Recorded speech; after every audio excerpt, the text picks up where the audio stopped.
Top स्टॉक्सની detail સાથે જોડાયા છે સહયોગી આરતી અને તૃપ્તિ. આપ બંનેને ગુડ મોર્નિંગ. આરતી, કયા સ્ટોક્સ પર આજે ફોકસ રહેશે? જી ગુડ મોર્નિંગ ચાંદની. અને આજે શરૂઆત ડૉક્ટર રેડ્ડી સાથે કરીએ તો અહીંયા જે સમાચાર પોઝિટિવ બનતા દેખાઈ રહ્યા છે, AVTO3 ને યુરોપિયન કમિશન પાસેથી ખાસ કરીને મંજૂરી મળતી દેખાઈ રહી છે અને સબસિડરીને જે પ્રોલિયા અને એક્સગેવિયાના બાયોસિમિલર AVT03 માટેની મંજૂરી મળતી દેખાઈ રહી છે અને ખાસ કરીને ઓસ્ટિયોપોરિસિસ અને કેન્સર દર્દીઓના હાડકાની સારવાર માટે આ દવાનો ઉપયોગ જે છે ત્યાંથી થતો જોવા મળશે. તો એક પોઝિટિવ સમાચાર છે. ગઈકાલે આપણે જોયું હતું ફાર્મા સેક્ટરમાં ઓવરઓલ વેચવાલી હતી ને એને કારણે ડૉક્ટર રેડ્ડીઝમાં પણ દબાણ સાથેનું કામકાજ જોયું હતું, પણ આજે આ સમાચારનું રિએક્શન અહીંયા પોઝિટિવિટી સાથે આવતું જોવા મળી શકે છે. તો ડૉક્ટર રેડ્ડીઝ એક ધ્યાનમાં રાખવાનું રહેશે. નેક્સ્ટ કાઉન્ટર BEL છે. અહીંયા પણ જુઓ, ગઈકાલે થોડું sentimental effect negative સાઇડનું overall defence સ્પેસમાં જોયું હતું આપણે. આજે BEL માટે પોઝિટિવ સમાચાર છે.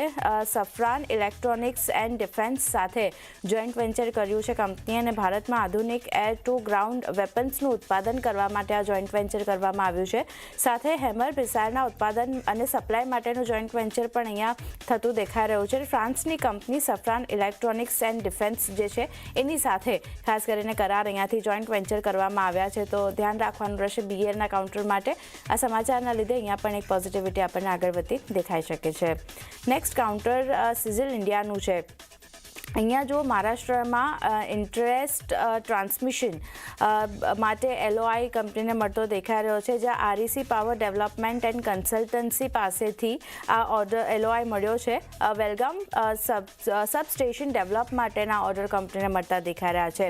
લગભગ 400થી લઈને 220 કિલોવોલ્ટ વેલગાંવ સબસ્ટેશન ડેવલપ અહીંયાથી કંપની કરતી જોવા મળશે. સાથે વેલગાંવ સબસ્ટેશન પ્રોજેક્ટનો ખર્ચની જો વાત કરીએ તો લગભગ 380 કરોડ રૂપિયા આપણને રહેતો દેખાઈ રહ્યો છે અને ટેરિફ બેઝડ કોમ્પિટિટિવ બાઇન્ડિંગ હેઠળ ઓર્ડર કંપનીને મળતો દેખાઈ રહ્યો છે. તો ધ્યાન રાખવાનું રહેશે. અહીંયા પણ આ સમાચારનું રિએક્શન આપણને પોઝિટિવ સાઇડનું બનતું દેખાઈ શકે છે. હુડકો પર ફોકસ રહેશે. MOU કરવાના પોઝિટિવ સમાચાર આવતા દેખાઈ રહ્યા છે. National institute of urban affairs સાથે MOU કર્યા છે કંપનીએ, જ્યાં અર્બન ડેવલપમેન્ટ પર ખાસ કરીને ફોકસ કરવા માટેના MOU કરવામાં આવ્યા છે. તો હુડકો પર પણ એક નજર રાખવાની રહેશે. નેક્સ્ટ કાઉન્ટર પારસ ડિફેન્સનું છે. અહીંયા પણ જો MOU કરવાના સમાચાર આવી રહ્યા છે. ઇન્ટર યુનિવર્સિટી એક્સિલેટર સેન્ટર સાથે MOU કર્યા છે અને ભારતમાં commercial grade MRI magnet system develop કરવા માટેના કરાર અહીંયાથી કરવામાં આવ્યા છે. તો અહીંયા પણ એક ધ્યાન રાખવાનું રહેશે. એક પોઝિટિવિટી આપણને સ્ટોક બતાવી શકે છે પારસ ડિફેન્સ. નેક્સ્ટ કાઉન્ટર ડાયમંડ પાવરનું છે. LOI મળવાના સમાચાર આવી રહ્યા છે, જ્યાં અદાની એનર્જી પાસેથી કંપનીને ઓર્ડર મળ્યા છે. લગભગ 276.05 કરોડનો ઓર્ડર કંપનીને મળતો દેખાઈ રહ્યો છે. ખાવડા પ્રોજેક્ટ માટે 7668 કિલોમીટર AL59 ઝેબ્રા કંડક્ટરના ઉત્પાદન માટેના ઓર્ડર કંપનીને મળતા દેખાઈ રહ્યા છે. તો એક અહીંયા પણ નજર રાખવાની રહેશે. ડાયમંડ પાવર માટે પોઝિટિવ સમાચારનું રિએક્શન સ્ટોક બતાવી શકે છે.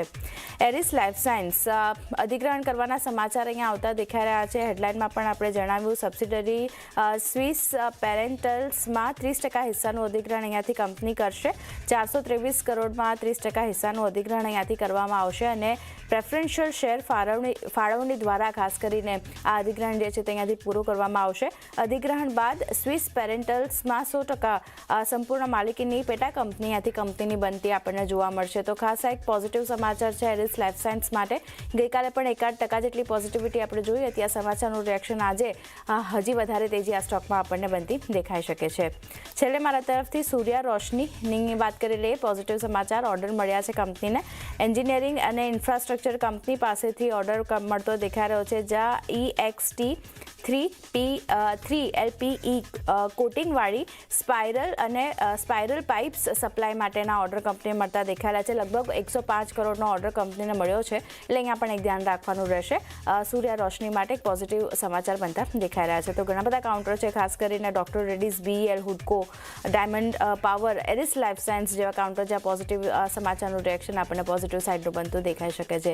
પણ એ સિવાય તૃપ્તિ અન્ય પણ ઘણા બધા કાઉન્ટર છે જ્યાં રિએક્શન આપણને જોવા મળશે, ન્યૂઝ બેઝડ રિએક્શન. ક્યાં ફોકસ આરતી, હું પણ શરૂઆત ખાસ કરીને ફાર્મા હેલ્થકેર કંપનીથી જ કરીશ. તો અપોલો હોસ્પિટલ માટે એક પોઝિટિવ સમાચાર આપણી સમક્ષ આવતા જોવા મળી રહ્યા છે. કંપનીએ પુણેમાં 400 બેડ્સની નવી હોસ્પિટલની તેમને શરૂઆત કરી છે. એટલે કાઉન્ટર પર આવનારા સમયમાં એક સારું એક રિએક્શન તો જોવા મળશે તેમને રેવન્યુ પર, પરંતુ આજે પણ જોવાનું રહેશે કે માર્કેટ આને કેવી રીતે પોઝિટિવ રિએક્શન આપે છે. ત્યારબાદ નજર કરી લઈએ અહીંયા સનટેક રિયલ્ટી પર. અહીંયા બે પોઝિટિવ સમાચાર છે. પહેલા નજર કરી લઈશું તો કે કંપનીને ખાસ કરીને તેના જે લંડન એટલે કે યુકે યુનિટ છે એને લંડન કોર્ટ ઓફ આર્બિટ્રેશન પાસેથી અહીંયા રાહત મળવાના સમાચાર જોવા મળી રહ્યા છે. ખાસ કરીને તેની જેવી જે પાર્ટનર જે છે ગ્રેટ વેલી જનરલ ટ્રેડિંગ LLC સાથેનો જે વિવાદ હતો તે મામલે અહીંયા કંપનીને અહીંયા ખાસ કરીને રાહત મળી છે. તેમને વિડ્રો અને આર્બિટ્રેશન જે પ્રક્રિયા જે છે તેનો પાછો ખેંચવાની એક પુષ્ટિ એટલે સ્પષ્ટીકરણ તેમને આપ્યું છે. એટલે ખૂબ જ એક પોઝિટિવ સમાચાર જોવા મળી રહ્યા છે. તેના પર કંપનીનું પોતાનું એક સેન્ટેન્સમાં એક સ્ટેટમેન્ટ પણ આવ્યું છે. ત્યાં તેમણે કહ્યું છે કે લાંબા સમયથી આ જે કાનૂની વિવાદ જે ચાલી રહ્યો હતો તે હવે પૂર્ણ થઈ ગયો છે અને ખાસ કરીને આ જે વિવાદ જે હવે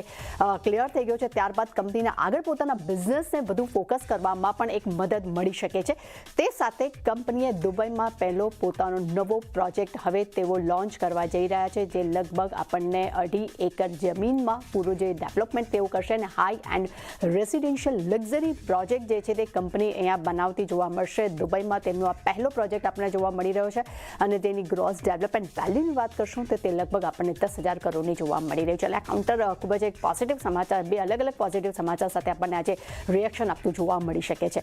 ત્યારબાદ નજર કરશું AU સ્મોલ ફાઇનાન્સ બેંક ખૂબ જ આઉટ પરફોર્મ પ્રદર્શન કન્ટિન્યુ કરી રહી છે અને હવે આ કાઉન્ટરમાં આપણને ખાસ કરીને મેનેજમેન્ટમાં એક ફેરફાર થતા જોવા મળી રહ્યા છે. નરસિંહલુર વેંકટેશ શ્રી નિવાસનની નોન એક્ઝિક્યુટિવ ઇન્ડિપેન્ડન્ટ ડાયરેક્ટર તરીકે નિયુક્તિ કરવામાં આવી છે. એટલે જોવાનું રહેશે કે માર્કેટ આને કેવી રીતે રિએક્ટ કરે છે. ત્યારબાદ નજર કરશું સ્પેશિયાલિટી રેસ્ટોરન્ટ્સ પર. અહીંયા કોલ માઇન્સ એસોસિએટ્સ ટ્રેડર્સ સાથે કંપનીએ અહીંયા કરાર કર્યા છે, જે ખાસ કરીને સ્પેશિયાલિટી રેસ્ટોરન્ટ્સના ડેવલપમેન્ટ માટે આ કરાર આપણી સમક્ષ થતા જોવા મળી રહ્યા છે. એટલે આ કાઉન્ટર પર પણ ફોકસ રહેશે. ત્યારબાદ નજર કરશું શેલો વર્લ્ડ્સ પર. અહીંયા કંપનીએ CPIW સાથે અહીંયા તેમને કરાર કર્યા છે, જે ખાસ કરીને સ્ટેશનરી અને રાઇટિંગ ઇન્સ્ટ્રુમેન્ટ છે તેના સેલો ટ્રેડ માર્કને રેન્ટ પર લેવા માટે એટલે તેને લીઝ પર લેવા માટેના અહીંયા કરાર કર્યા છે. અને આ કરારને એટલે કે આ બ્રાન્ડ હેઠળ કંપનીને કરંટ યર 2026માં લગભગ 200 કરોડના આવકની તેઓ અપેક્ષા પણ રાખી રહ્યા છે. એટલે ખૂબ જ પોઝિટિવ સમાચાર આપણને જોવા મળી રહ્યા છે. ત્યારબાદ છેલ્લે નજર કરશું એ છે સિમેન્સ એનર્જી પર. અહીંયા Q2ના પરિણામ આપણી સમક્ષ આવતા જોવા મળી રહ્યા છે. નફાના ફ્રન્ટ પર પોઝિટિવ નંબર્સ છે. 359 કરોડનો આપણને નફો આવતો જોવા મળી રહ્યો છે. આવકના ફ્રન્ટ પર પણ પોઝિટિવ નંબર્સ અહીંયા જોવા મળી રહ્યા છે. લગભગ 2645.70 કરોડ પર વાર્ષિક ધોરણે આપણને આવક જોવા મળી રહી છે. એબિટા માર્જિન અહીંયા આપણને થોડા ઘણા LM કહી શકાય ફ્લેટ છે. 18.52 ની સામે 18.2% પર માર્જિન આપણને એબિટ માર્જિન જે છે તે જોવા મળી રહ્યા છે વાર્ષિક ધોરણે અને કંપનીએ ₹4 પ્રતિ શેર ડિવિડન્ડની પણ જાહેરાત કરી છે. એટલે ચાની ડેફિનેટલી ઘણા બધા શેર્સ પર પણ ખાસ કરીને આજે સનટેક રિયલ્ટી આજે ખાસ ફોકસમાં જોવા મળી શકે છે. જી, આ બધા સ્ટોક